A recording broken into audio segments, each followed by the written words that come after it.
It's a little chilly out today. A little wet, rainy, but it's not raining in the normal sense. It's raining down pro day information. It's a pro day extravaganza today, as it seems like everybody was having their pro day. All the guys that we've been hearing about, looking to put numbers to names. We got a lot of information today, and some dudes checked off some boxes and made some money today. We're going to talk about it here on the Louis T Network podcast.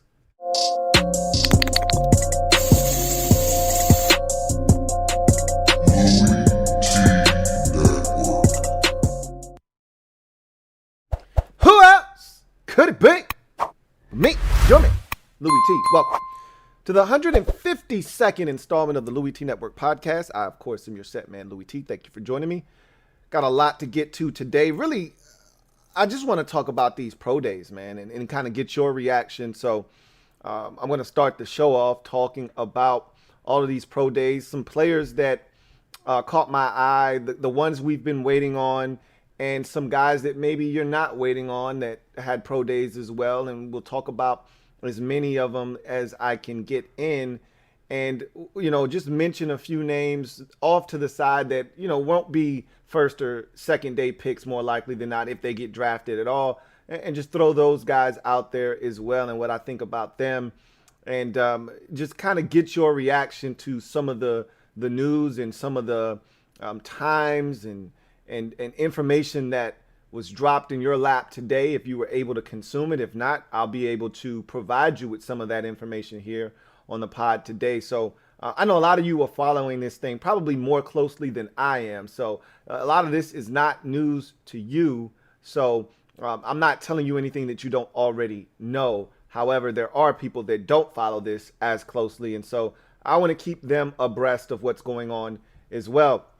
It's a little scattered all over the place this year, obviously, with no combine. A lot of this stuff we should have already known. You know, that's the problem with no combine, is we get all of these guys in one central location, and we would have had most of this information already. How big a guy is, how fast a guy runs, how high a guy jumps. We would have had all of this stuff already. However, because there was no combine this year, and everyone's going to this pro day format, and I don't think this is something that these players will have at their disposal moving forward, where there is no combine and that everything's done in geographical locations where, hey, you just got to come out to my school and come see me or come watch my personal pro day. I think that they want to have everybody in Indy or wherever they you know, threw around the idea of moving the combine around and not just having it in Indy every year, whatever the case may be. Indy is important, especially for medicals, more so than anything else. And so this year it's a little bit different because you're having to chase around all these numbers to find out what a guy did. Obviously, there's social media, and that's been really my biggest asset when trying to lock down what a guy runs, because you watch him on tape. And I told you that's all the combine is for me, is a cross-reference. You know, if I watch a guy on tape, there are about maybe, I'd say 10 to 12 guys a year where I go, I'm not sure. You know, he doesn't look super fast, but I just need to know. You know, or he looks kind of slow. I just need to know. And, you know, for the most part, you can see a guy run and you say, okay, he's fast. Or you see a guy and you're like, he looks a little slow to me. Usually the combine, or in this case, the pro days, they confirm it for you. There are times where you go, whoa, okay, he ran what? And it's either a good thing, like, whoa, or it's like, whoa, ugh. I didn't get any of that today. For the most part, I knew what these guys were.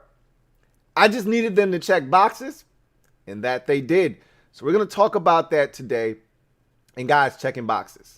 So let's get to the gym dropping session, and then after that, we'll jump into social media maneuvers where you guys are allowed to take over the show. If you've got some comments that you want to have read on the air, if they're pertinent, use the hashtag LouisTLive to have your comment read on the air. You can also super chat as well to jump straight to the front of the line. Either way, let's get into the gem dropping session for today, shall we? I think we shall. Let me drop this gem on your melon. Open your mind, let your conscience be free. You're now rolling with your man Louis T double E. Let me open you up. Get you thinking a little bit. So let's jump into these pro days. It was a pro day galore. Some guys might have slipped under your radar if you weren't paying attention, because the LSU pro day grabbed all of the headlines. That was the main attraction of the day. But Notre Dame had their pro day, Kentucky had their pro day, Florida had their pro day.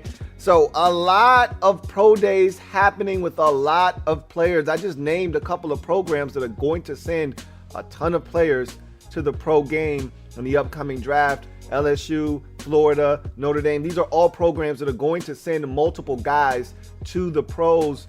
In certain cases, like in LSU's case and Florida's, more likely than not, multiple first-round picks are coming out of those schools, with a bevy of other guys that'll be selected in other rounds throughout the course of the draft. In Notre Dame's case, they've got one first-round pick, maybe a second, more likely than not just one, but they're going to fill up the stat sheet as well with a bunch of guys that ultimately get drafted and some undrafted guys that may make rosters down the road. So I want to get to, as I mentioned, the main attraction of the day, which was the LSU Pro Day. And we start with the guy that's probably going to come off the board. Let's not say probably. Let's talk in definites here. The guy that's going to come off the board first from Louisiana State University, and that's, of course, wide receiver Jamar Chase.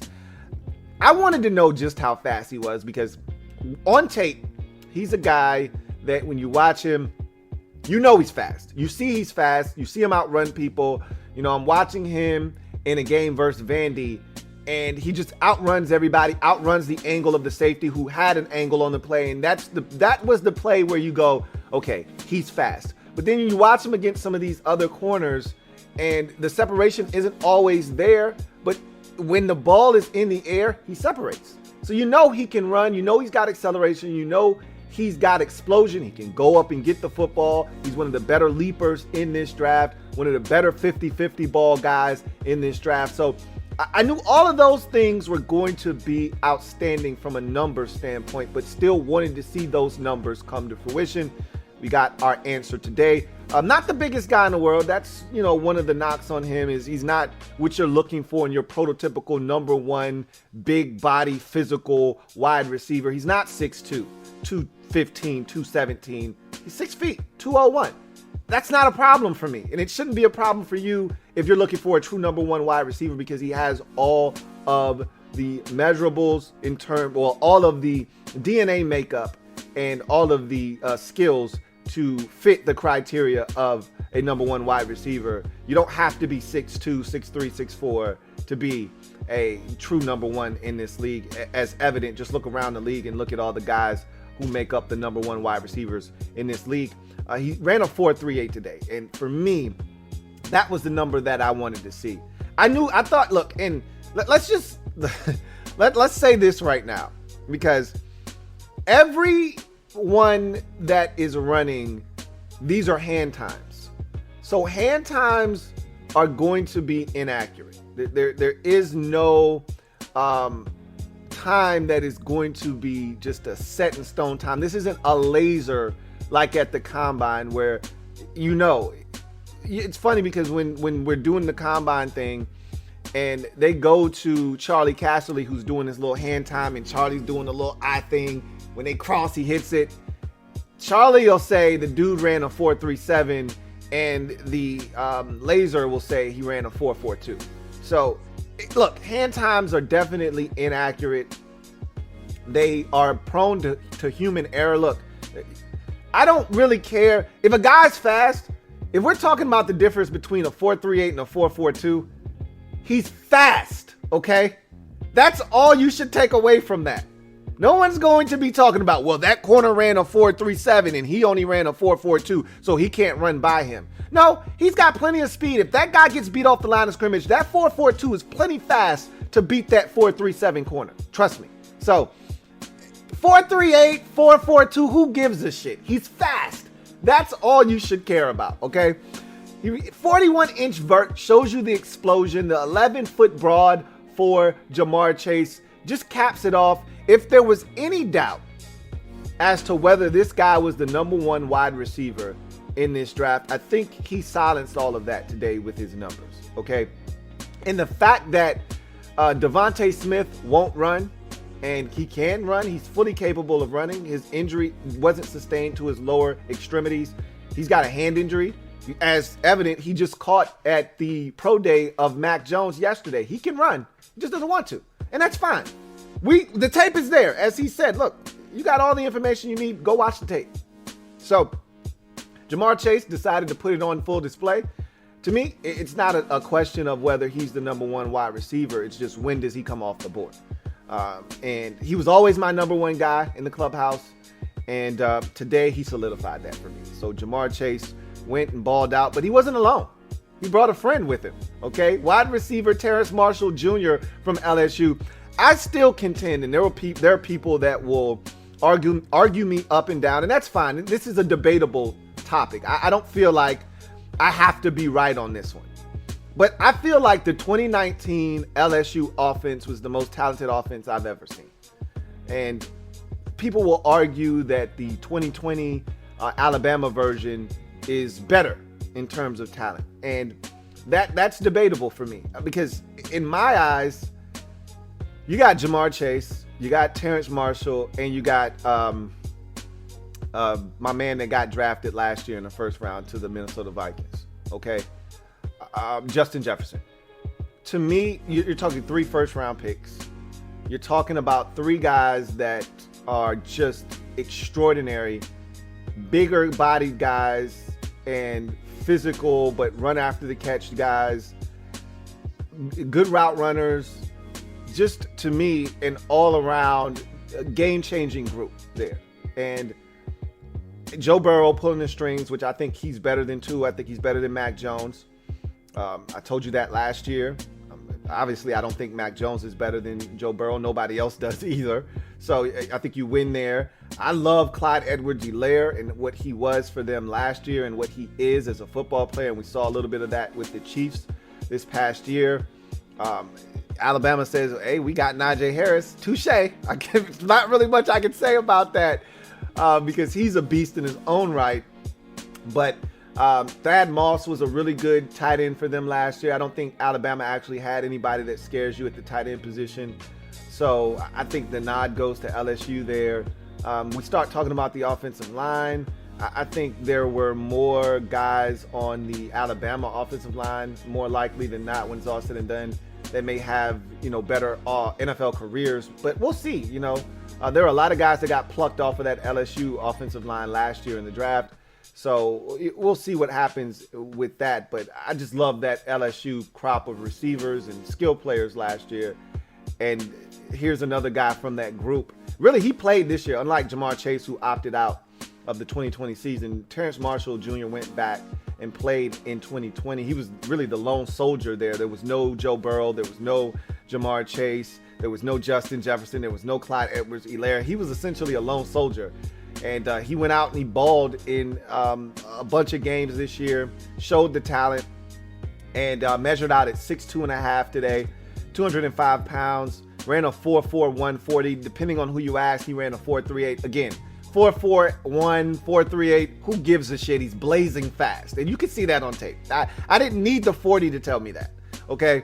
39-inch vert shows the explosion, 10.5 broad. The guy checked all the boxes. He's going to be a first-round pick. I think this is another draft in which we see 5-6 receivers go in the first round. I think we saw 6 go last year. I didn't think 6 guys needed to be drafted in the first round. I didn't think Jalen Reagor was a first-round pick last year. But whatever the case may be, I think we're going to see another one of these drafts where 5-6 receivers come off the board in the first round. And Marshall, I think, just punched his ticket to be a first-round pick in this draft. And he looks the part. He looks the part. Love the fact that he can play in the slot and move this guy around. Terrace Marshall Jr. made himself some money today with his pro day. Kyle Pitts, let's shift gears and go to Florida because I just talked about Ja'Marr Chase. I just talked about Terrace Marshall. we might have a tight end go before all of those guys. We may have the tight end position have the top popped first before the wide receiver has the top popped on it. Kyle Pitts is in the discussion to come off the board before any wide receiver does. This is a really interesting draft with a lot of different moving parts. I'm going to talk about that here in a second, but let's get to Kyle Pitts and his performance today, because much like the performance a few days ago from Micah Parsons, where he just obliterated his pro day, Kyle Pitts did the same thing on the offensive side of the football. I don't think anybody's going to match what Kyle Pitts did at his pro day today, and I don't think anybody on the defensive side of the football is going to match what Micah Parsons did on the defensive side of the football. 5'5.5" for Kyle Pitts. We already knew this guy was a tall, long, athletic freak. We already knew that. Pause. We already knew that. But to measure out at 6'5.5", 245, which right then and there gives you the kind of NFL tight end frame you're looking for. 33-inch arms, 83-inch wingspan. Are you kidding me? And we already knew his arms were ridiculously long. 4'4'4", the Moses Malone 4'40", okay? The old Moses Malone, 10'9" broad to go along with that for just a ridiculous day. Just a day of epic proportions for Kyle Pitts. But again, is anybody surprised? I'm not surprised by any of these numbers. It's just still crazy to see a guy in that frame, that big, be able to run that fast. But none of this is a surprise to me. It really isn't. So he's going to come off the board relatively early. He's going to be a top 10 pick. The question is he a top 5 selection? So here's what I find interesting. Kyle Pitts was asked today about contact that he's had with teams within the top 5. He said he hasn't been contacted by any of the first 3 teams, San Francisco included, but he has had conversations with the Atlanta Falcons at 4. He's been on 2 Zoom conference calls with the Falcons. He spoke with them again today. They've got another Zoom conference call set up for next week. It sounds like the Atlanta Falcons are extremely interested. Doesn't mean they're going to pull the trigger on Kyle Pitts at 4, but it does speak to the level of talent that this guy has, that the Falcons are considering passing on quarterback altogether to take a guy that, I don't want to call him once in a generation. We throw that around too loosely, but it's not often you see a freak like this at the tight end position. These don't come around very often. He's a generational talent for sure. You know, one of these guys that you see once every 7 years or so. And that's what I consider a generational talent, you know. But at this position, it's about 7 years or so between when you see a guy like this and the next time you see a guy like this. When you say generational talent at edge rusher, they could come along every other year, but does it take away from the fact that this guy is a freak? You know, like Chase Young, but we saw the Bozas come around, you know, just the year prior to that and 2 years before that or whatever it was. So it's rare at the tight end position. The Falcons offense operates at a different level when they've got a tight end. And, you know, for years, they've had that position really locked up. And Tony Gonzalez more recently, Austin Hooper a year ago before he moved on in free agency. I don't know if they love what they're getting out of Hayden Hurst or not, so much so that they would go after Kyle Pitts. But if I'm the Atlanta Falcons, I've been steadfast in my belief. They've got a new GM in Terry Fontenot, who came from New Orleans. I was having a discussion on Twitter with a few Washington fans about the prospects of Washington potentially getting up to number 4 to draft a quarterback. Most likely than not, it'd have to be, you know, Justin Fields, who Washington had been rumored to be smitten with. And I said, there's no way Atlanta, with a brand new GM coming from New Orleans, who wants to put his stamp on this franchise, who just came from New Orleans where they didn't really have a plan in place after Drew Brees retired. They were just kind of winging it. And really, that's kind of the fault of Drew Brees, because He didn't know when he was going to retire. They didn't know when he was going to retire. You don't want to draft a guy when Drew Brees was 37. He plays till he's 41, and you're like, well, shit, we got this guy sitting here. You don't want what the Packers have on their hands in Green Bay with Jordan Love, where you've got a guy that doesn't look like he's slowing down anytime soon, but you're going to have to run him out of town because you drafted a guy in the first round, and at some point, you need that young guy to play so you can find out if you made the right decision or not, and if you need to re-up with that quarterback. They never did that in New Orleans. So they've got to go with Jameis Winston on a one-year deal, and we don't know what Taysom Hill's role is going to be in New Orleans. To avoid all of that, Matt Ryan's 36. You understand that Matt Ryan isn't going to be able to play forever. Maybe Matt Ryan is able to play into his 40s. We see that as a new trend in this league. That is factual. But at the end of the day, if you have to move on, you have to move on. Just like Matthew Stafford moved on, just like Tom Brady moved on.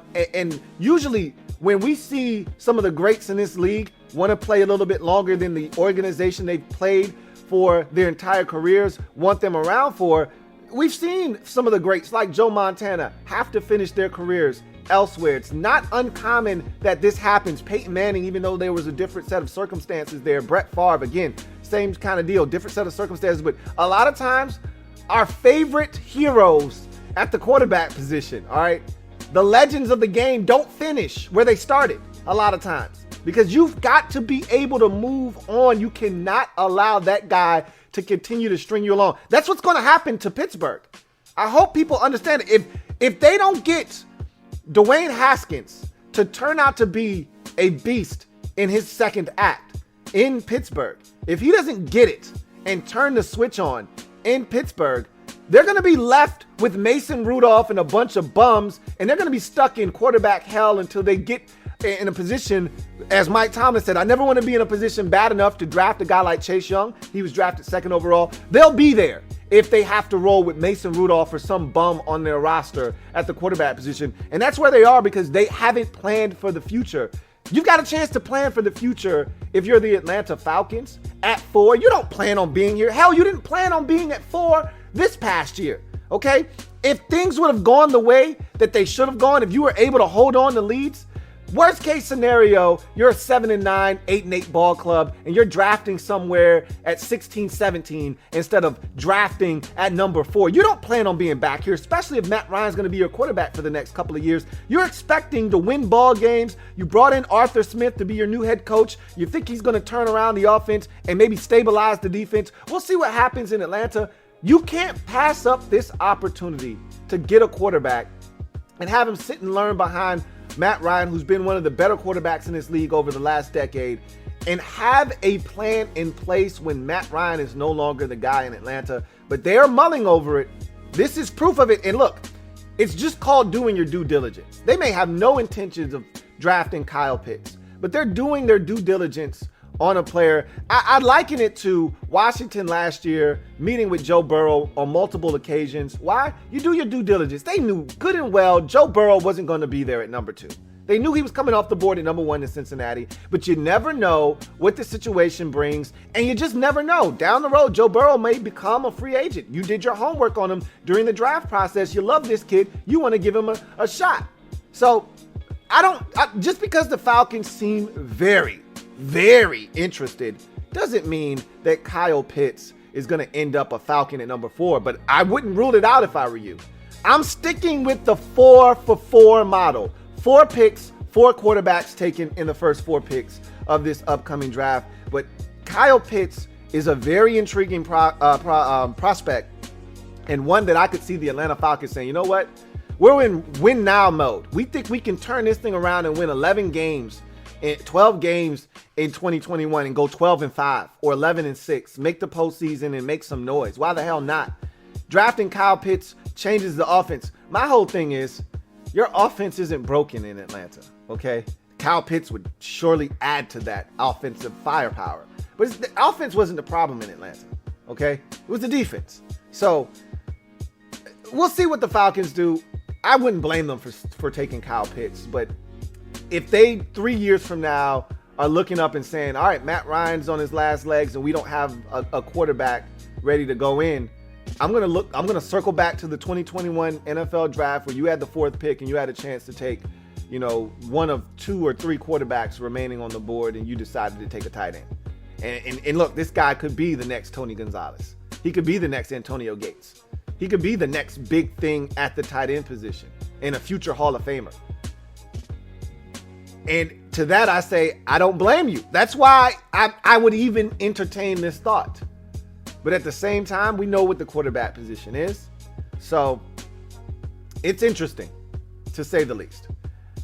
If they took Kyle Pitts, I wouldn't bat an eye. Because, look, I could see Matt Ryan playing 5 more years. He's 36 years old. He'll be 36 in May. I could see him playing 5 more years. And if that's the case, then you don't feel bad. Kyle Pitts will be right at the end of his rookie deal. You don't feel bad about riding this thing out with Matt Ryan. And he's got, I think, 3 years left on his deal, 3-4 years. He just signed that deal not too long ago. It's not like they're looking to run Matt Ryan out of town. So we'll see what they decide to do. I find that interesting. But let's move on to one of his teammates at Florida, Kadarius Toney. This is another guy people are tossing around as a potential first-round pick. More likely than not, he'll be a first-round pick. I found it really interesting that everyone wanted him to be this blazer, this guy that was going to run a 4.2 something. I'm like, I didn't see that on tape. I don't know what tape you're watching. I didn't even see 4.3. I'm going to be brutally honest with you. I didn't see 4.3 speed. I know 4.4 when I see it. I saw 4.4. I didn't see 4.3. 4.3 is next level. When you see a guy running a 4.35, you're like, okay, shit, he can run. He's got jetpacks. Like Jalen Waddle, when you watch guys like him and Henry Ruggs when he was in the draft last year, that's different. Tyreek Hill, Will Fuller, that's different. You know when you see different speed, like, okay, that's different. That's not your average 4.4 type of, runner right there. That's a pure track athlete right there. That's 4.3 something. That's 4.2 something. That's different. I didn't see that with Kadarius Toney. I was like, excuse me, sorry, I didn't see it. He's a 4.4 guy, and that's okay. 4.4 is plenty fast, but miss me on the comparisons to your favorite dynamic athlete that's running a 4.3 or 4.2 in the league. Like I heard some people, he's Tyreek Hill. No, he's not. Stop. Don't do that. He's not. He's not even John Ross in terms of speed. And today kind of proved that. He ran a 4.41. Okay? Ran a 4.41. And that's okay. That's plenty fast. All right? He was clocked somewhere in the 4.41 to 4.44 neighborhood. I could see 4.41 on Kadarius Toney. He's plenty fast. Trust me. But I saw dynamic speed. I didn't see next level speed. I saw dynamic speed. He 11.4 broad shows you the explosiveness. What's going to ultimately make him money at the next level is the speed that he showcased today. Is the explosion and the explosiveness that broad shows, the 11.4. But it's also the agility, the quicks. The 3 cone is an interesting number for him. The short shuttle would be an interesting number for him. I wasn't able to track those down. I'm pretty sure they're out there somewhere. I wasn't hungry enough for it because I know the guy's got a through the roof agility. I don't need to go track those down to know, okay? All he did was check boxes today. And if you felt good about Kadarius Toney before the 4.41 and 11.4 broad, you feel even better about him now because he checked off boxes. If you didn't love Kadarius Toney, this didn't do anything for you. It didn't move you in any regards because you knew he was fast when you watched him on tape. So Kadarius Toney, if you viewed him as a first-round pick, he's still a first-round pick. If you didn't think he was a first-round pick coming in, you probably haven't changed your mind. And really, that's not what the pro day is for. The pro day is for cross-referencing. And if you didn't know about a guy and he blows you away athletically, then you say, you know what? I need to go back and watch. That was always the thing that the combine did for me. When I would get a 6'3" corner that ran a 4.42 and I'm like, never heard of him. I got some work to do. Or a receiver from a smaller school or a receiver that I wasn't paying attention to that played at Ole Miss that may not have been one of the stars on the team, but this guy's got some size and he's got some ability. Let's go see what he's got on tape. That's what the combine would do, and that's what some of these pro days may do for you. But again, for a guy like Kadarius Toney that was viewed as a potential first-round pick, all he did was check boxes today. All right. Let's switch gears and go to Notre Dame. And the star attraction there is JOK, Jeremiah Owusu Moa. This is a guy that, as a Notre Dame Fighting Irish fan, I'll stand up on the table for. Know the talent, know what he's about. And so he measured out at 6'1", 221, 33-inch arms, 78-inch wingspan, 10.4 broad, 36.5-inch vert. He did not run a 40. He opted not to run. I put my ears to the street on that one. And from what I gathered, today wasn't about running a 40 for him. Today was about showing that he could put on weight. So obviously when you put on weight, you may not be as comfortable with your 40 time. He was more of a guy that played around 213, 212 at Notre Dame. So, 214 at his peak. So when you put on, 9, 10 pounds of muscle, it may slow you down. And when you see what other guys are out here running, like a Micah Parsons, you don't want to look. I think even with the added weight, I think he's still a 4 or 5 guy. But what's crazy is with all these crazy times that are being boundied about, with everybody having their individual pro days and all these hand times, and everybody running probably a lot faster with these hand times. Every year we joke about how a guy runs a 4.47 at the combine, and then at his pro day he runs a 4.39. Like, we see this shit all the time, right? So everybody's gonna have these asinine times. You don't want to be the guy that runs a 4.54, even though 4.54 is plenty fast for a weak side linebacker. It's plenty fast. But in today's age, especially this year, where everybody's running a sub 4.5, and in a lot of cases a sub 4.4, you don't want to run a 4.54. It looks slow compared to the rest of the guys running out here. And so you look fast on tape. You are fast. We know you're fast. He didn't want to run slower because he wanted to bulk up and show people he could put on weight. All he's got to do is show them that he can get up to 221, and they feel like, okay, we get a 220 pound. And then when you get the guy, you draft him, you can go back down to 215 or 214, wherever he's comfortable, and he can run around at 4.47 where he's more comfortable. So I think that's more about why he didn't run today. It wasn't about running. It was about showing that I could put on weight, that I could be a little bit bigger, because he's not going to get too much bigger. He's not a 230 pound athlete. That's not what his body type is. He's more of a 215 pound. And there are guys out there that have said, I tried to be the 230 pound guy. That's not me. I'm not comfortable. Darius Leonard said that this year. Like, look, man, I tried to do the 230 pound thing. That's not me. I feel comfortable at 215. That's what I'm going to play at. You're talking about a 215 pound middle linebacker, but that's what he's comfortable at. And you don't see a guy that has any problems taking on blockers or shedding blocks and getting to the ball. So if you're comfortable doing that and you can carry the weight and you're not being affected from a physical standpoint, physicality wise, knock your socks off and knock yourself out. And that's essentially what I think Jeremiah Owusu Koromoa is trying to convey to everybody is, I can put on this weight, but it may make me slower. I don't want you guys to see me running slow and then think I'm not fast. So probably it's smart on his part to not run, more likely than not. But in any event, he 6'1", 221, plenty big. The arms size and the wingspan is ridiculous for a guy of his size. And the vert and the broad shows his explosiveness. So you know what you're getting here in the kind of athlete that he is. Tommy Tremble is a guy that I talked about profusely on the Washington Football Reports, some 2 weeks ago, I guess, when I was asked about the tight end position and specifically Tommy Tremble. Being a Notre Dame Fighting Irish fan, I told you this guy's a jack of all trades. He does everything. He could be an H-back. He could be a fullback. He could be your tight end number 2. I don't think he's a tight end number 1 for anybody. I don't think that's what you should be asking of him, but I think he could be one of the best TE2s in the league, period. End of discussion. He'll block. He'll do the dirty work. He can catch the football. He's got soft hands.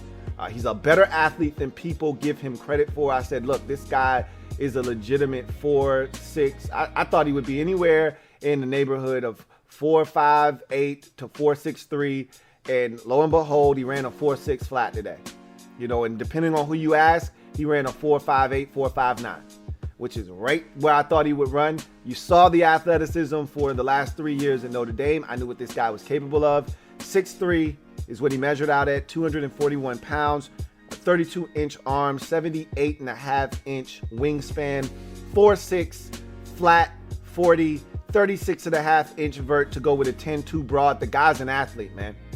And as I mentioned, you can put him anywhere on the field in a Swiss Army capacity. This guy can line up as a wing. This guy can line up as an H-back. He can line up as a fullback. You can do so many things with him in a 2 tight end set. If your tight end, your TE1 goes down, he can step in and temporarily give you TE1 production. I've seen him do it. So Tommy Tremble for me is a guy that I love, and I will look anybody in the eye and tell you he's a second round pick all day long, all day strong, like a leaf. So for me, Tommy Tremble helped himself today, and I think he locked down a second round pick. Will he be the second tight end taken in this draft? Probably not. I still think Pat Freiermuth is going to be the second tight end taken, but I think Tommy Tremble has the ability to be the third tight end taken for sure. It wouldn't shock me if he was the second tight end taken, because of his versatility, which you can't get from a Pat Freiermuth. So I'm not saying, I'm just saying I thought Tommy Tremble helped himself. And one last tidbit from the Notre Dame Fighting Irish Pro Day, and there were a ton of guys that worked out, a couple more receivers, Ben Skoranek, my man, the big tall receiver, McKinley worked out. None of those really jumped off the screen in terms of their measurables or their speed or anything that they did. A bunch of offensive linemen, as you come to expect from Notre Dame. Going to have a few of those go as well. But Ian Book is another guy that I like. I just look at Ian Book and I say, why can't he be Gardner Minshew? Like, why can't he be a later round draft pick that's mobile enough? And Ian Book ran a 4.65 today. So that tells you that there's athleticism there. So why can't he be a guy that runs around? Yeah, he's undersized, you know, plenty of arm strength. Does he have the biggest arm in the world? No, absolutely not. But he can get the ball where it needs to go. He can play that schoolyard, backyard football. I see him as like a Doug Flutie type guy that just runs around and makes things happen. Ian Book is interesting to me. And maybe that's the Notre Dame bias in me. But I don't always love Notre Dame quarterbacks, even when they're good at Notre Dame. I didn't love Brady Quinn. I thought Brady Quinn stunk. And it proved that out at the next level. Like, I like Ian Book. I do. And he was one of the best Notre Dame quarterbacks in the history of the program. And this is a program that had Joe Montana and Joe Theismann and a bunch of other guys. But guess what? Ian Book was one of the greatest Notre Dame Fighting Irish quarterbacks. What does that say about Notre Dame Fighting Irish quarterbacks?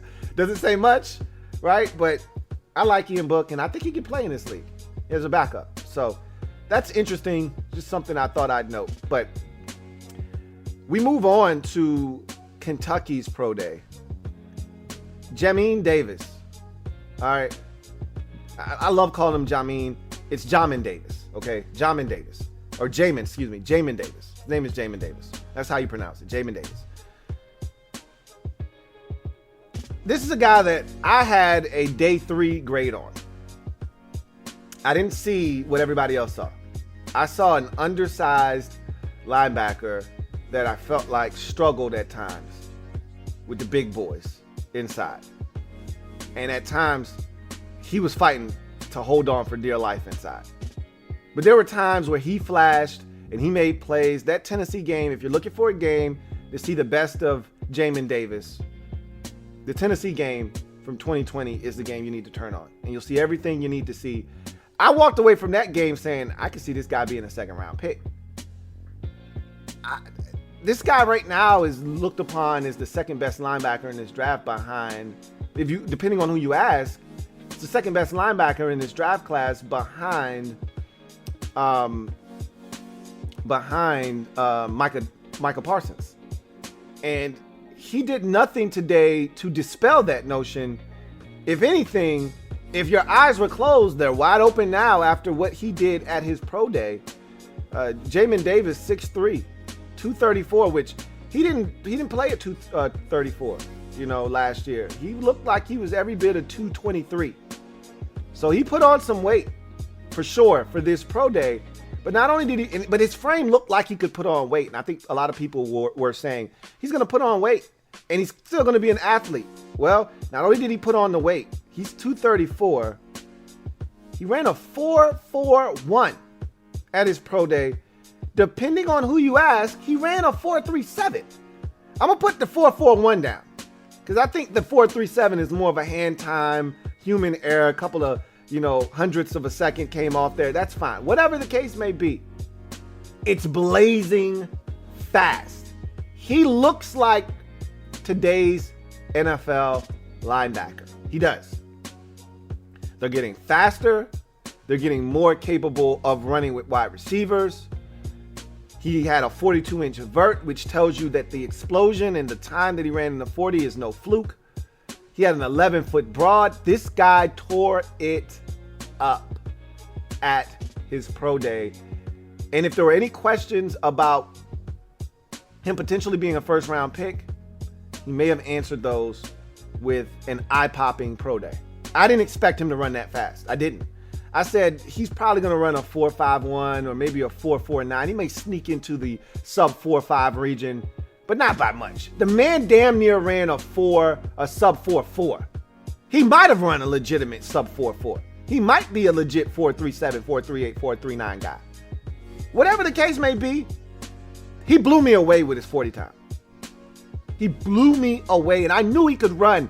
I did not think he was going to run that fast. I did not think he was going to jump that high. Jamin Davis might have just catapulted himself into the first round for sure. Cemented himself as a first round pick with what he was able to put forth at his pro day. So I can just tell you this. The tape for me didn't sell me on first round pick, but the potential is definitely there. The talent is definitely there. I still worry about his size. I do. But at 234, that's much different than the 223 or so I saw him playing at. I don't know what he was listed at Kentucky. He could have been listed at 227 for all I know. Matter of fact, let me look at my notes. I think I have Jamin Davis in here somewhere and what he is listed at Kentucky. See if I can track it down. Jamin Davis was listed at 224 at Kentucky. The man put on essentially 10 pounds. And honestly, that 224 easily could have been 220. All right. He looked like a string bean out there. He put on 10 pounds of muscle and still ran a 4.41. And again, depending on who you spoke to, he could have run a sub 4.4 or 4.38, 4.37. He lit it up way beyond my wildest imagination. And so he's a guy that's probably going to be a first round pick. And you can't pass that up. You can't pass up 6'3" with instincts. And I never question his instincts. I still think he's got a little ways to go in being a little bit more aggressive and attacking the line of scrimmage and things of that nature. But we saw the coverage ability. And if nothing else, if you tell me a guy that's 6'3", that's 234, that runs a sub 4.3 or sub 4.4 or right around it with a 42-inch vert and 11 broad with instincts in the passing game that can drop into coverage, you tell me that guy's available. You think I'm going to pass that up? Which is why Jeremiah Owusu-Koramoah is such a hot commodity. When you tell me there's a guy that can drop into coverage, and again, Jeremiah Owusu, he is not 6'3", 234, running a sub 4.4, okay? Which is why he didn't run today at 221, because he didn't want to look slow. He didn't want a Jamin Davis to show him up. He's going in the first round. Jamin Davis is going in the first round. He punched his ticket today. A couple of other notable names that I saw, and then we'll move on and get to your comments. If you're out there, you have a comment you want read, use the hashtag Louis T Live to have your comment read on the air. We'll get to a few of those comments if there are any out there. Let's go to Wake Forest real quick, and then we'll move on. Jamie Newman didn't do any tests today, and he needed to. He had a lackluster week at the Senior Bowl. He didn't play in 2020, had a chance to really announce himself to the college football world and to the NFL. He opted out of the season. Again, I have no issues with that. That's his decision. It was a costly one, if you ask me. And remember, I did a whole video, talked about it on the podcast even, that I thought the guy that lost the most this year by not playing was Jamie Newman. And I think I even did a video before the college football season, and might even had done it on the podcast where I said the guy that had the most to gain and the most to lose was Jamie Newman. And I think he has seen his draft stock drop more than any other quarterback that had, high hopes coming into the 2020 college football season. By not playing and then not following it up with a strong Senior Bowl and now not doing anything at his pro day, Jamie Newman, to me, I told you I didn't like what I saw on tape, and look, beauty's in the eye of the beholder. You watch the same games I watched and you come out feeling differently about a guy than I did. That's the beauty of this process, is that we don't have to agree, and we can watch the same damn games and come up with two different, totally different evaluations of a player. I didn't like what I saw out of Jamie Newman, period. I didn't. And that's why it was important for him to go to Georgia, get in more of a pro-style offense, and really get a better feel for what he is as a quarterback. And he missed out on that opportunity. You couple that with him not having a strong Senior Bowl, now not doing anything at his pro day, as if he could afford to do that. He didn't run or anything. Because honestly, if he's not a tremendous athlete, what the hell are you drafting Jamie Newman for? Because I didn't see it at the quarterback position.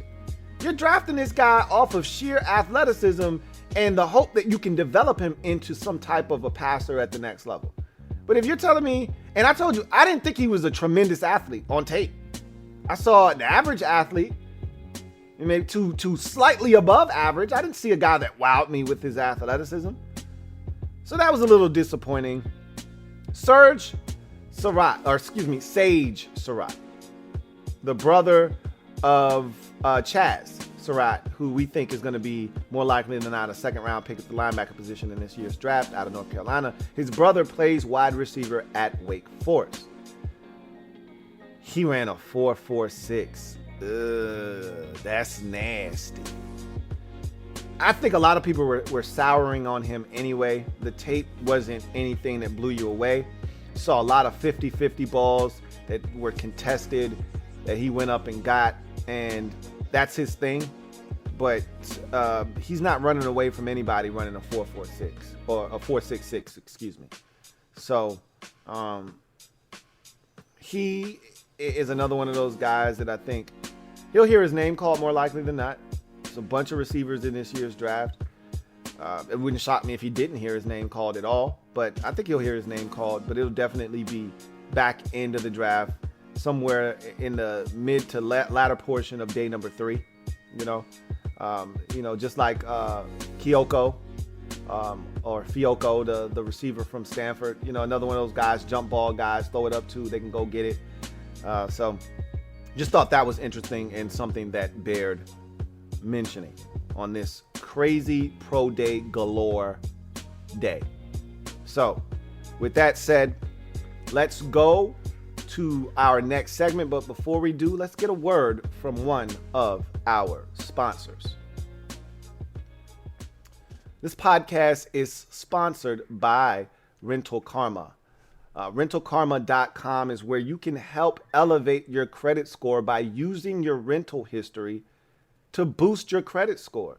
Upwards of 40 points in just 10 days by using Rental Karma. And I've talked about your credit score and how you can leverage it to buy a home, to buy a car, whether you're buying furniture or something as simple as going and getting a cell phone and wanting to lease it. Something as simple as that. Credit checks are always being done. And if you're looking to boost your credit, and you know what's one of the funniest things that I love, I always talk about this with jobs, I talk about this with credit as well. Everybody wants experience in their employee, but they don't want to give you any experience if you don't have any.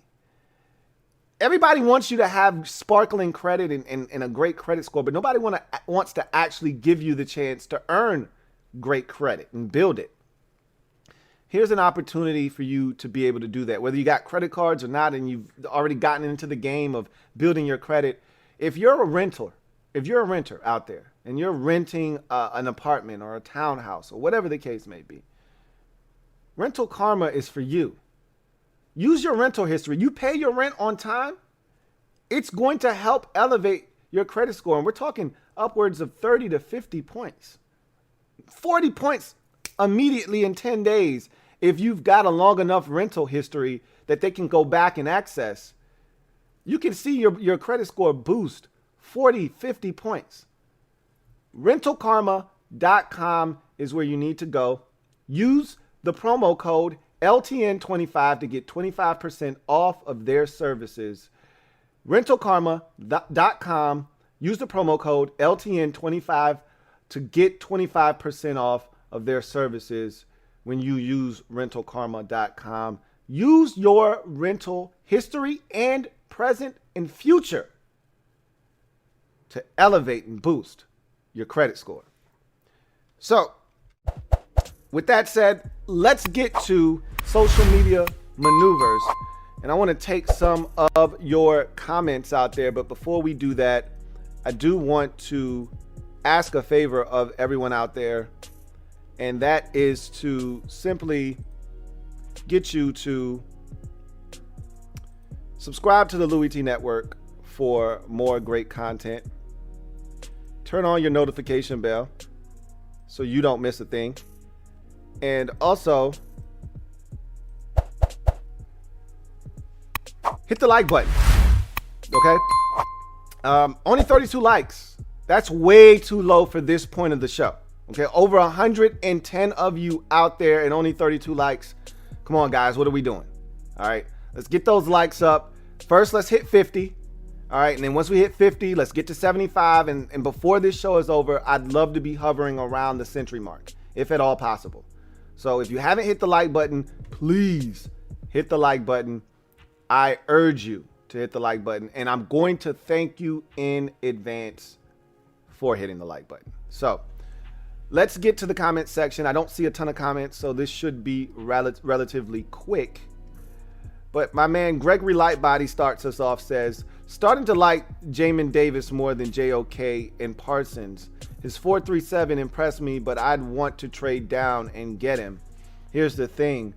You're not going to be able to trade back too far from 19 to get a guy like Jamin Davis. Again, look, it's funny how we do this all the time. There's 64 guys going in the first round. Only 32 can go, but depending on who you talk to, 64 guys are going in the first round. Jamin Davis is a guy that you're not alone. There are people that are starting to have Jamin Davis rise up their board, and he may overtake JOK. You may be more likely to trade back and get JOK than you are Jamin Davis.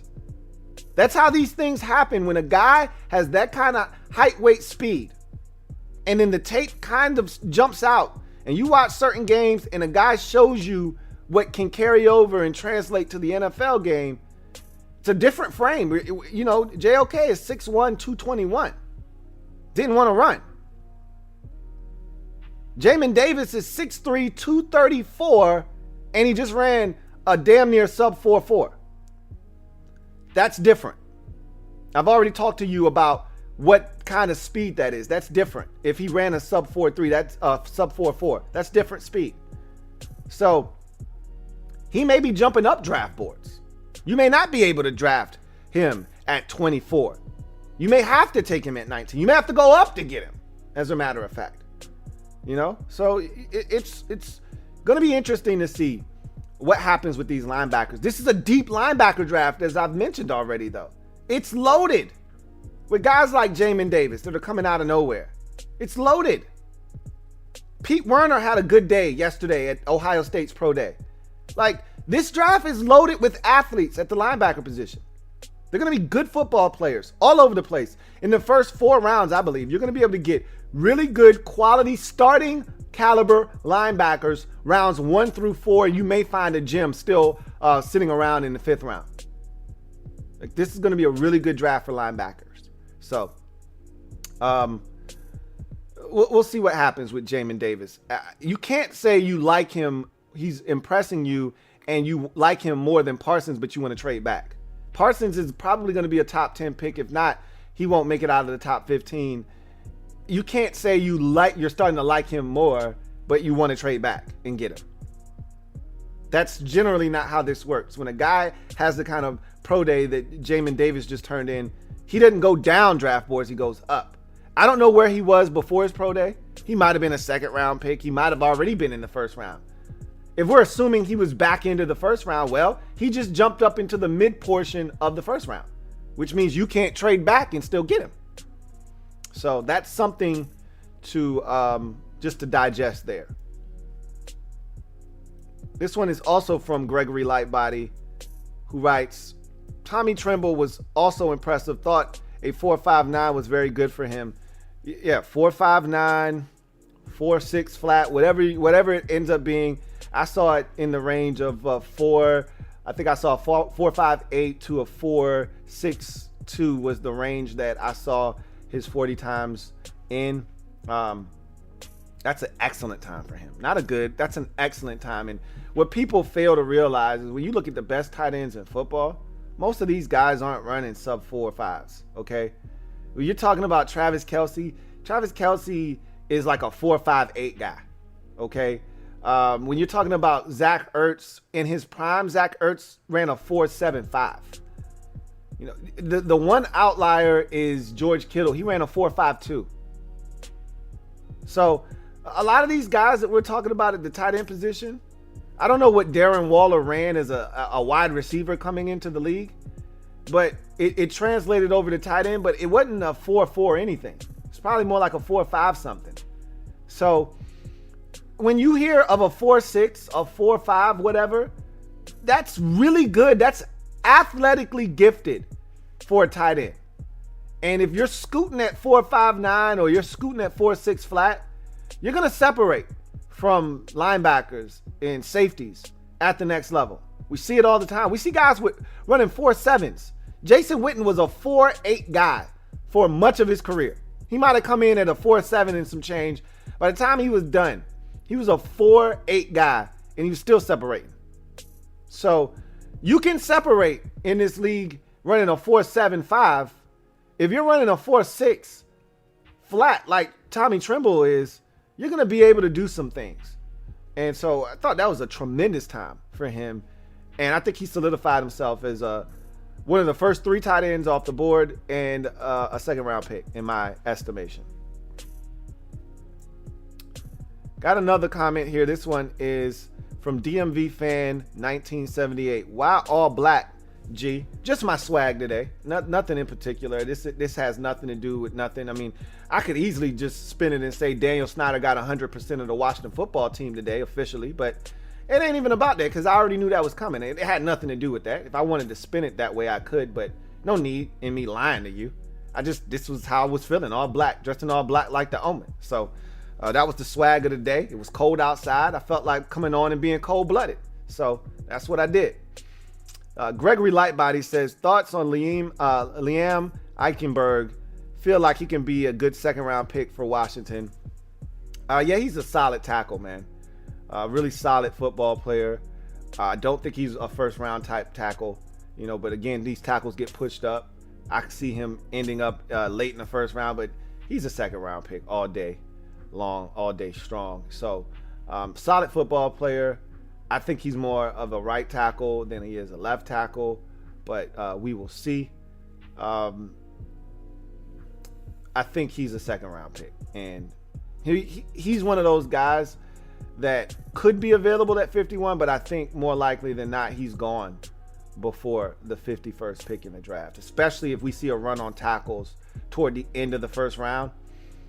I think you're going to see the tackle, and really just the offensive line in particular, because you got the USC guard that's probably going to end up going somewhere in the first round. I think you're going to start to see a run on offensive linemen in particular as we get to the mid portion of the first round. And you're going to start to see the Rashawn Slaters and all of those guys, the Darrisaw, Christian Darrisaws of the world come off the board as we get to the mid portion of the first round. And I think it's just going to take off from there. You're going to see all of those guys start to really come off the board. And Eigenberg can be one of those guys that could come off early second as a run over, spillage as I like to call it, from the first round, and a run on tackles potentially at the end of the first round. So we'll see what happens with him. Ali Side says, Lou, who's the best defender in this year's draft? Micah Parsons. By the way, are you coming back tonight for Prospects 101?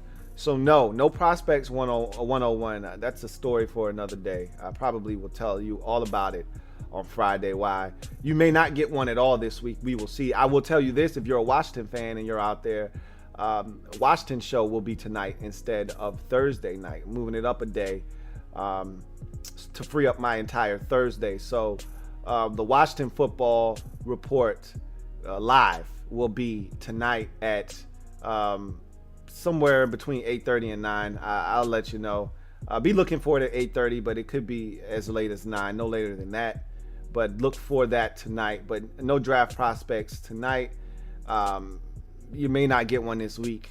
But if you don't get one this week, know that you'll get multiple Draft Prospect 101 shows next week. So there will be no Draft Prospect show. But as far as the best defender in this year's draft, I think that distinction probably has to go to Micah Parsons. I think you would have to give him the nod. I think his talent and what he is capable of at the next level, his package of size, speed, physicality, he has a chance to wreck shop at the next level. So I think he would be considered the best defender in this year's draft. I really firmly believe that. In a draft that's being dominated by offensive skill players, quarterbacks, tight ends, receivers, I think he might be the first name that comes off of the tip of your tongue when you're talking defenders in the 2021 NFL draft. I've still got a lot of tape, which is why I'm a little apprehensive to declare anything definitively. But there are no defensive linemen in this draft that are going to reach the status of Derek Brown from last year, where you think, oh, this guy has a chance to be, a bull in the china shop that can just come in and wreck shop at the next level. There are none of those guys in this year's draft. So there are no interior defensive linemen. We've done the edge rushers already. None of them are at the level of a Chase Young from last year's draft. We talked about the linebackers already. He's the alpha of the group. So I think the cornerback position, Caleb Farley had a chance to be that guy, but the back is just a problem for me. So, and there are no safeties that reach that level in this year's draft either. So I think it's Micah Parsons. So there's that. Gregory Lightbody says, what did you think of Mon running that 4.5 yesterday and his pro day overall? He ran a 4.57, I believe is what was reported. I think I talked about that yesterday on the podcast. I think I just threw that out as a one-liner at the end of the show about Kellen Mond running a 4.57. I saw a throw he made. Everybody was making ridiculous throws at their pro day where he rolled out, stopped, planted, threw across his body, threw a beautiful ball like 50 yards down the field. So, look, Kellen Mond's arm strength was never questioned. It's his ability to process quickly, get the ball out accurately, consistently, and that was the thing for me. And then his ability to make plays off schedule. There's nothing off schedule about a pro day. Everything is scheduled and regimented. So his pro day was fine. Again, pro days are exactly what they're supposed to be, a showcase of a guy's talent. if you can't showcase your talents at a pro day where it's scripted and you set this thing up meticulously to highlight your strengths and maybe show them that one or two of your weaknesses that you may have had on tape that you have cleaned up. Maybe it's a footwork thing, maybe it's a shoulder thing or whatever from a quarterback perspective. If you can't do that in a pro day setting, then, what are we talking about? His pro day was fine. I told you, pro days aren't a big deal for me from a quarterback standpoint because you're throwing against air. There are no defenders on the field. It's not even 7-on-7. You're literally running around and you're throwing to one guy out there. So if you can't do that, that's a problem. You should have a really good pro day. And he did by all accounts. That doesn't change how I feel about Kellen Mond. Until I'm actually able to go to one of these, I'll just have to rely on guys that are actually there, because I imagine watching a guy spin it in person and watching the ball leave his hands because I remember watching guys throw in person, growing up playing high school ball, and how you could see it come out of a guy's hand and whoa, he can throw, he can spin it. And it looks different coming out of other guys' hands. Whereas I've seen soft tossers throwing the football. You're like, okay, yeah, he's got a pop gun arm. All right. It changes when you can see it live. So I'd imagine that guys that weren't privy to meeting him before or seeing him play in person got to see him up close and personal, see his size, see the mechanics. They look mechanical to me. I can't stand mechanical quarterbacks, but he's got an arm. He meets the eyeball test. He's an athlete. He checks off a lot of boxes. My thing is, and I told you, I saw growth from him at Texas A&M in 2020. Like the maturation from 2016, 2017, when I first laid eyes on him, to 2020 was a big, big leap. You saw a guy that got fundamentally better. And I'm not as down on him as I was coming into the process. That said, the pro day isn't going to move me much on a guy like Kellen Mond. For me, quarterbacks and pro days, not going to move me much. They're just not. I'm more interested in the skill guys, the run and jump guys than I am the quarterbacks, because your tape is more along the lines of what's going to get me excited about your game. Because as we talk about with me, I'm an off-schedule guy. Because in the NFL, it's rare that shit goes the way that you intend it to go. So for me, I need to be able to have a guy go off schedule and be able to produce when things don't go the way you drew them up in practice. And for me, you don't get to see that in practice. That's not something that happens in practice for these players quite often. So I can tell you this much. I'm not blown away by quarterback's pro day because you don't see the off-schedule nature of a quarterback in a practice setting, which is what a pro day essentially is. So I know that was a long-winded answer, but I didn't think much of Kellen Mond's pro day. If you liked him before his pro day, you still like him. If you didn't, you don't. If you were on the fence, maybe it swayed you one way or the other. Maybe it did.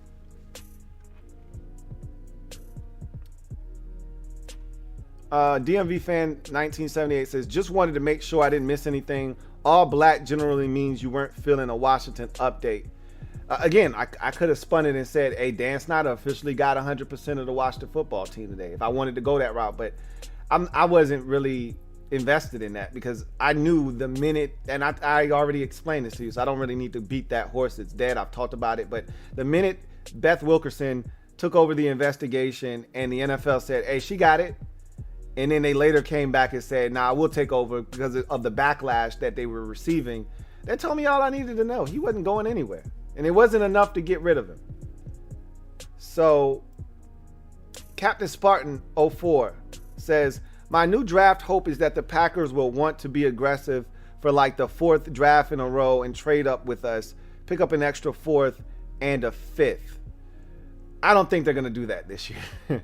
But they have been uber aggressive because they felt like they could win a Super Bowl.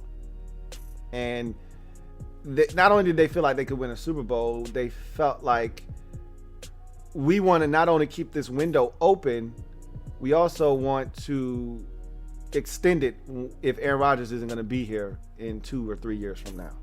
So that's why they traded up to get Jordan Love. We'll see what happens. I wouldn't bank on them moving anywhere this year. So don't get your hopes up. Got a super chat. This one is from Rich O'Flair. Thank you for the super chat, Rich O'Flair. Thank you. Greatly appreciate you. Who writes, how far do you think Caleb will fall? Would you use a second or a third? He's not going to fall that far. Okay. What we've seen in the past, if a guy has an avalanche of a fall, okay, like it's a precipitous fall and he can't stop it in time to be a first round pick, he's going at the top of the second round. We saw it with Jalen Smith when he wasn't selected in the first round with the injury coming out of Notre Dame. We saw it with the Jacksonville linebacker coming out of UCLA some 5 years ago or so when he had Miles Jack, when he had the injuries and the concerns coming out of UCLA. He was a top of the second round type of guy. Generally speaking, if you have a guy that has a precipitous fall because of injury, it usually stops. Remember, there was concerns about Reuben Foster. He had the blow up at the combine, got sent home. So there were calls for concerns about his character, which came to fruition. But more importantly, there were issues with his neck that people were concerned about. And remember, he got taken, I think the 49ers traded back into the first round to snag him at about 27 or something like that, 31, whatever it was, back into the first round. Like, guys aren't going to fall too much further than that. Hell, what was the corner for the Eagles that they drafted out of Washington that was injured, that tore his ACL during the draft process? And Eagles still took him, I think, with like the 24th or the 14th pick, something like that. Never really panned out in Philadelphia, but injuries usually don't stop teams from taking talented football players. First round, late first, early second at the worst. So he won't be a third round pick. He won't fall off the face of the draft landscape. He's too talented for that. So I still think he's going to be a first round pick. Despite the injury, someone will get clearance from their team doctor and say, this guy's fine. And he'll be a first round pick. But worst case scenario, he's an early second. He's not going to fall any further than that. Trust me when I tell you that. Captain Spartan 04, thank you once again for the super chat, Rich O'Flair. Captain Spartan 04 says, any of the edges you broke down you think my Steelers could potentially get in the 5th round? I feel like there'll be a few that will meet what you're looking for. If you're talking about off the edge, not hand in dirt, 5 tech,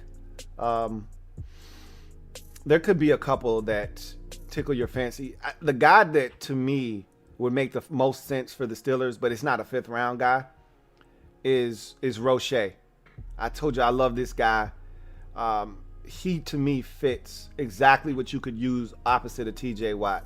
Just a crafty, know-how pass rusher that's going to fill up the stat sheet. Tackles for loss, solid in the run game, beat guys around the edge, kick a tight end's ass in the run game. He just knows how to make plays. I think it's the perfect guy opposite, but you're going to have to probably spend more likely than not a second or a third on him. So 5th round, there'll be some guys around, but you're kind of fishing at that point.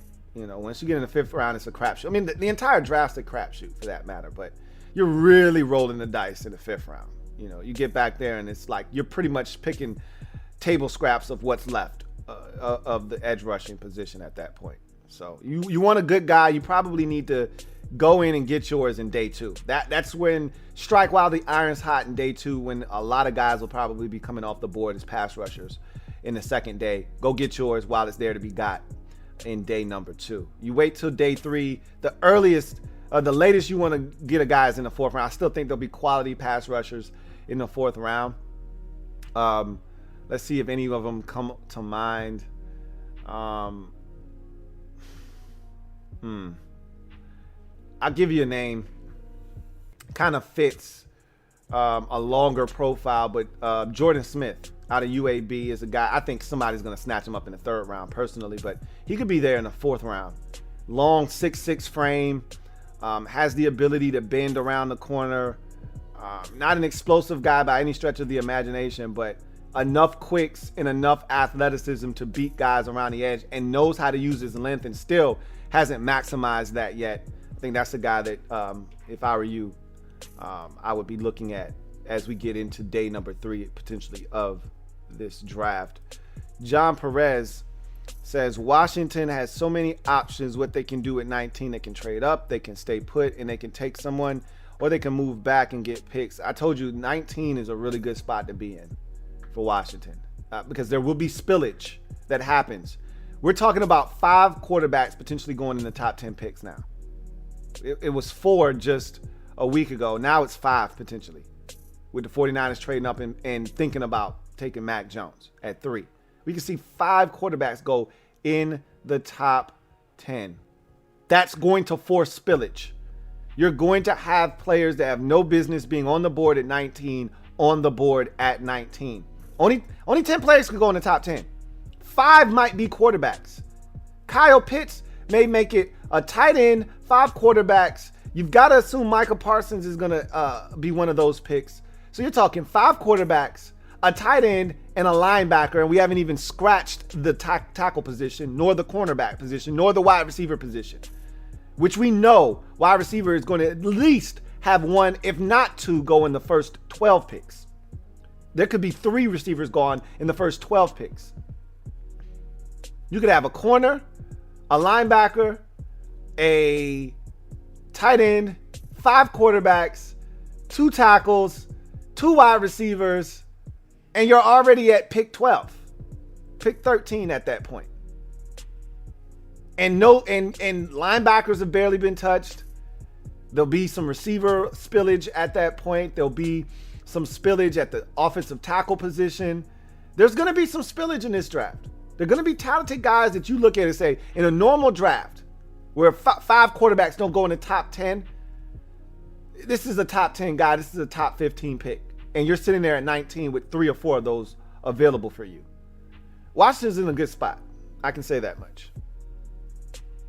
Gregory Lightbody says, heard Washington had meetings with Jamin Davis. You think they'll take him at 19? Sidney Jones, thank you for that. That's the Eagles corner out of Washington that had gotten injured that I was talking about earlier. Appreciate that, guys. Booby, Jordan, Cap, really appreciate that. I don't know if they're going to take him. Everybody's doing due diligence. You know, you just talk to as many guys as you can to put yourself in a position. What if the scenario you posed earlier where Washington trades back and Jamin Davis is on the board? Maybe that's the guy they're targeting. Maybe at 19, that's not who they're looking at. But if they get a trade they can't pass up to go back to 24, let's say, move back 5 spots, and Jamin Davis is still there, that's right in their wheelhouse, and they picked up picks, that could be the reason that they're talking to Jamin Davis. They're talking to a bunch of guys right now. They don't know what they're going to do at 19. But as Rivera said, and as you have to know, if you've been following the draft long enough, you go into your pick with multiple scenarios on how you think the draft is going to play out, and you've got to be prepared for all of them. When you're not prepared, that's when you do something stupid, like take Josh Doxson. Move back a pick to take Josh Doxson instead of taking Will Fuller the pick before. Jay Gruden admitted as much when he said, we wanted Ryan Kelly, and when he got taken, we were kind of left shuffling our papers. We didn't really know what to do at that point, so we traded back a pick and took Josh Doxson. Well, how'd that go for you?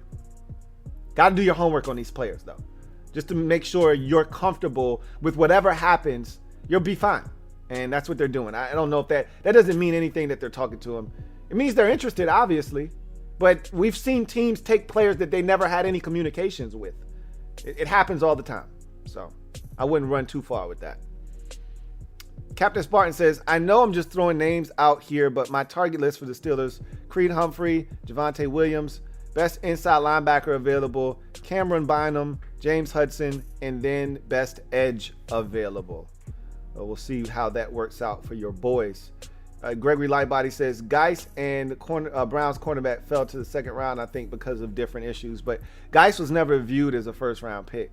I don't think a lot of people viewed Darius Geis as a first-round type of running back. I think they saw potential first-round talent, but I don't think anybody – remember, that was at a point where the running back position, people felt like, hey, you can get a running back anywhere. You don't have to spend on a first round. Unless this guy is truly dynamic and a game changer at the running back position. You know, you needed to be Ezekiel Elliott to be drafted, and usually those guys go top 5, top 10, and then you don't see running backs go very often in the first round. So I don't think Darius Geis, I didn't view him, I can tell you this.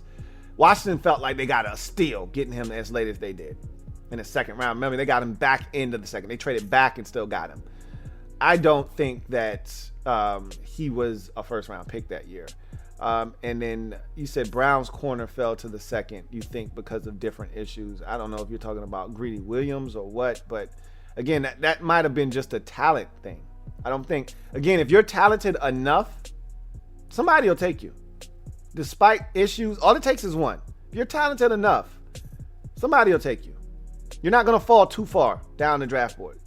Keep that in mind. Let's see.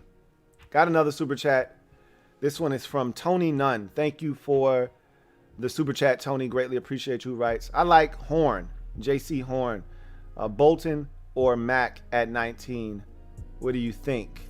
For me, I think those are... Mac Jones won't be there at 19. I think we've come to that conclusion now. He won't even be available for selection at 19. I never thought he was getting past New England at 15, let alone 19 to Washington. That said, Bolton is interesting. I think it's a little early for him, especially with the spillage that I think is going to take place. I think it might be a little early for a guy like Bolton. And J.C. Horn is a guy that I still have work to do on. So I can't really speak to whether he's worthy of the 19th selection or not.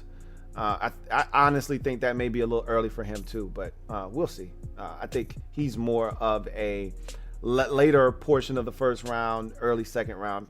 Again, this is me talking blindly. I don't want to make any definitive statements because I haven't watched enough of J.C. Horn. The little that I have watched, I've seen good coverage from him, but he's gotten beat. Okay, I watched Devontae Smith put it on him in 2019, and so I have my reservations. I need to watch, so we'll see what happens. Anyway, Captain Spartan 4 says, what's your thoughts on how hard it is to make the league, and how do you tell someone they aren't good enough to make it? Every year, someone we're all high on just doesn't make it. It's hard. It's really hard to make it in the league. I love those NCAA commercials that say, hey, there are over XYZ amount of NCAA scholarship athletes, but in only XYZ amount of them go on and play professional sports. Like, you need to understand that. Like, just because you play at a Power 5 school, and all of these guys come out of their respective high schools, and they're the big man on campus, and they were dominant. They were a 4 or 5-star recruit. In certain cases, you were a 3 or 2-star recruit, and you feel like you were under recruited. And there are reasons as to why. You might have been 5'10" going into your senior season, and then over the summer you sprouted up to 6'4" and turned into a 230-pound behemoth as a tight end or a wide receiver, and no one was recruiting you because you were a small shrimp before. These things happen all the time. At the end of the day, everybody's not going to make it to the league. It's so hard. Just like the NBA, it's harder in the NBA because it's only 15 players per team. At least there's 53 roster spots on an NFL roster, but it's still hard because it's the best of the best. It's the creme de la creme. The greatest athletes in your respective sport come together in one giant pot, and you've got to find a way to get past all of that. And sometimes it's about chance. Sometimes it's about fit. You just get in the right system. You know, you might not be a better athlete than a guy that goes undrafted, but he got the opportunity you didn't. You know, sometimes it's better to be undrafted because you get to pick your spot than it is to be drafted into a situation where you're the 5th guy on the depth chart and you don't get a chance. So, it could go both ways. All I would say is you just got to believe in yourself. You know, you can't, if you don't believe in yourself, then how are you supposed to expect someone else to believe in you? That's why I talk about athletic arrogance all the time. You hear guys all the time, I'm the best in this draft at my position, yada, yada, yada. Or I'm the best in this draft on the defensive side of football, whatever the case. They have to have that. You have to believe that. Even if it's not true, you got to believe that. If you don't believe that, then you're the type of guy that could have their confidence wane very easily. You got to believe that, hell, if I get beat on this play as a corner, I'll be back. I'm talented enough, I'll be back. Like cook crack, don't worry. If I'm a receiver and this guy's kicking my ass, I'm going to make a play eventually. I'm going to get mine. So it's all about confidence. Borderline cockiness, arrogance, you got to have it. It's called athletic arrogance. You got to have it. You got to believe that I'm better than the guy lining up in front of me, and I'm going to prove it to you. And even if you don't have the requisite height, speed, whatever that all these scouts are drooling over, you got to outwork the next man then. You got to find a way to get your foot in the door. And unfortunately for guys, a lot of times, I can attest to this firsthand. When you're more talented than everybody else growing up, you don't always develop the necessary work ethic. And then by the time you realize, oh, you just a regular athlete, well, everybody's passed you by because you didn't have the work ethic that you should have developed as a youth. So I would always tell people, whether you're the best or you're just marginal, work your ass off. You do that, you'll put yourself in a great position to succeed at whatever the hell you're doing. Whether you're an athlete or you're just working in the business world or you're just working in the workplace, you'll succeed at whatever you're doing if you just have work ethic. Outwork the man in front of you. It'll prove to be huge and provide you with massive dividends. So that's all I would say. Anyway, I digress. Got another super chat. This one is from Jordan Light the GOAT. Thank you for the super chat. Jordan Light the GOAT, greatly appreciate you. Who writes, have you tried PFF mock draft simulator? No, I don't do any of the draft mock draft simulators. I don't need to do that. That's not my thing. I come up with my own mock draft. It is what it is. And those things are fun. Don't get me wrong. I just don't partake in any of it. It's similar to fantasy football. It's fun. I know a lot of people that do it. People that come to me for advice and things of that nature, but I just don't do it. It's not my thing. Same thing with mock draft simulators. I just don't do it. It's not my thing. Draft, Jordan Light the GOAT. Double up. Thank you for doubling up, Jordan Light the GOAT. Greatly appreciate you. Who writes, why has Shaun Wade fallen so much? Because his tape this year was disgusting. That's why. To me, Shaun Wade should have gone back to school and played safety. And if I'm Shaun Wade and I decided to come out and done with the college life, I'm ready to try my hand at the NFL, I'm telling every single team out there that I'm a safety. I'm a safety. Go back and watch my tape from 2019. I'm a safety. Or 2018. I don't think he's a corner in this league. I don't. He got his ass whooped in 2020. Badly. I mean, his tape is just, he's so fundamentally flawed. I don't think he's a tremendous athlete. He's got that athletic arrogance I talked about, but he's an example of when athletic arrogance goes wrong. You know, the guy that thinks he's better than what he really is, like Robert Griffin III, for instance. That's when athletic arrogance goes awry. When you think you're your nicest dude on the field, but you're really not. That's when shit goes sideways. I equate it to the guy on the court that thinks he's got the nicest handles and wants to dribble all over the place. And then I step up to him and I pluck him and he wants to call foul because he thinks he can dribble. And then you go up and you take his cookies, and because he's gotten ripped, he wants to call foul. Come on, dude, I didn't touch you. Stop. Your handles aren't nice. Stop dribbling for the last 20 seconds and give it up. Do something with it. So Shaun Wade, to me, the tape is bad this year. It's bad. It's bad. Sometimes it's bad, as a wise woman once told me. sometimes it's bad. It was bad this year. It was really bad. It's not a lot of good out there for him. So, at best, if he wants to parade himself around as a corner, at best, he could hope for a late day 2 pick. I think he's more of a 4th round pick at this point as a corner, but we'll see what happens with him. CGM87, thank you for the super chat. Greatly appreciate you. Who writes, Lou, I hate the 17th game. Buffalo is gonna 07 New England us with Josh having a pick 6. What do you think about Trask in rounds 2 or 3? Excuse me. He's gonna be interesting because the last couple of drafts have been an indictment on guys like Kyle Trask. We don't see the stationary, immobile pocket passer be snatched up in the 2nd or even 3rd round for that matter the last 2 years. Those guys aren't getting picked until day 3 now. I want to see if Kyle Trask can buck that trend and be taken in the 2nd round. I think his talent suggests that he should be taken somewhere in day 2.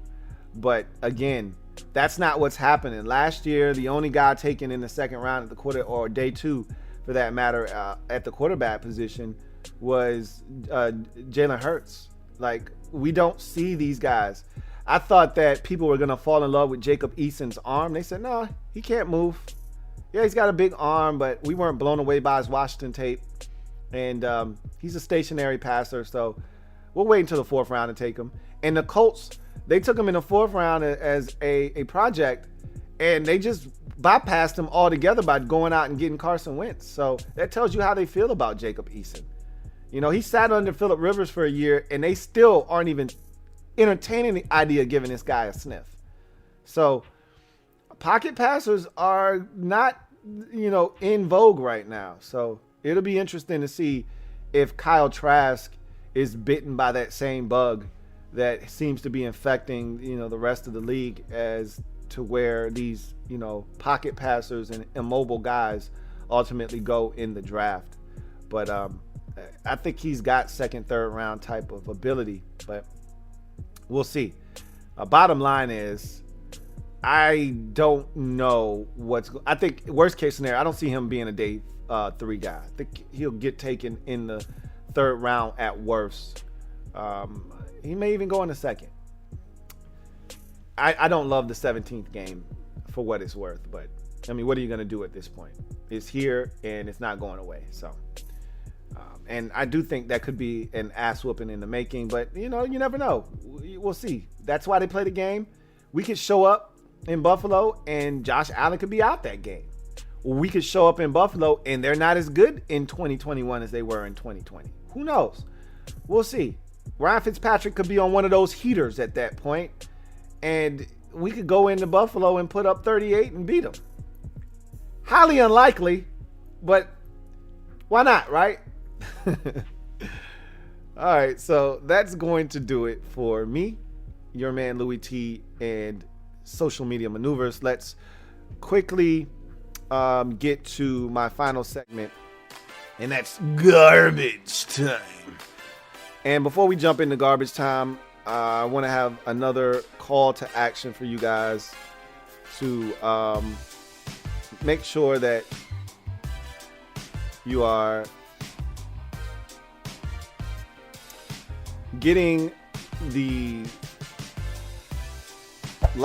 hitting the like button, subscribing to the Louis T Network for more great content, and turning on the notification bell. We've gotten that like count up to 71, so I greatly appreciate that. Now let's get to 75 and see if we can't get as close as possible to 100. Over 140 of you out there listening currently, so there is enough of you out there to get this thing up to 100. So let's see if we can't get that done here in the next 10 minutes or so before this pod is wrapped up. So I just wanted to close this show out. Nothing major here. The NFL owners are meeting this week. We talked about the 17th game being voted on yesterday and that ruling coming down. I thought it was going to be a unanimous vote. It turns out that the Bears were the only team to vote against a 17th game for whatever reason. But we knew it was going to be heavily swayed in the favor of a 17th game. And so it was 31-1 on that count. Daniel Snyder got 100%. He got the blessings, essentially, as the NFL owners voted to allow Daniel Snyder to get the waiver necessary to purchase the remaining 40.5% of the Washington football team's stake, making him the sole owner of the Washington football team now.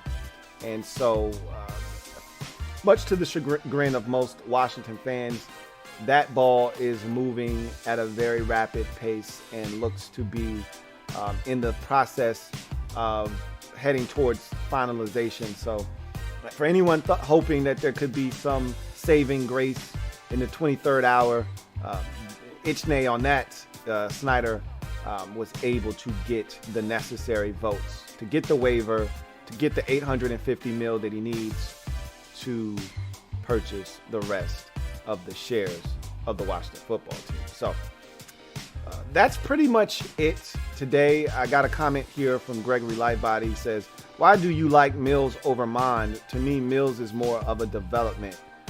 Mills is more talented. That's why. Mond, both of them need developing.